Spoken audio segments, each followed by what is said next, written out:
Social media రూపంలో వస్తున్నారు. లేని అవాకులు చవాకులకు మంత్రముల మీద ఈరోజు ప్రచారాలు చేస్తున్నారు, ప్రత్యక్షంగా పరోక్షంగా.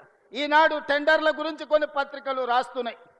సింగరేణిలో కొంత కుంభకోణం జరిగింది, బొగ్గంత మాయమైందని. నేను ఆ పత్రికలకు, ఆ టీవీలకు, ఆ సోషల్ మీడియా వాళ్లకు, ఆ రాజకీయ పార్టీ నాయకులకు నేను చెప్పదలుచుకున్నా, ఈ ప్రభుత్వంలో అవకతవకలకు తావు లేదు.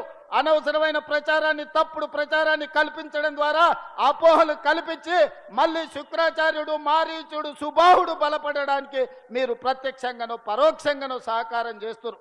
మీకు మీడియా పంచాయతీలు ఉంటే తలుపు మూసుకొని కొట్టుకోండి, లేకపోతే ఒకరి మీద ఒకరు బురద జల్లుకోండి. అందులో మమ్మల్ని లాగి ఆంబోతులు కొట్లాడితేనంట లేగదూడల కాళ్ళు ఇరిగినాయంట.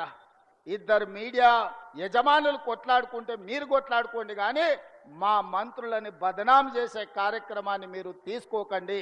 దయచేసి ప్రత్యక్షంగానో పరోక్షంగానో మీరు రాస్తున్న రాతలు, చూపిస్తున్న చూపులు మారీచుడి సుబావులకు, శుక్రాచార్యునికి సహకారం అందించినట్టుగా ఉంటుంది.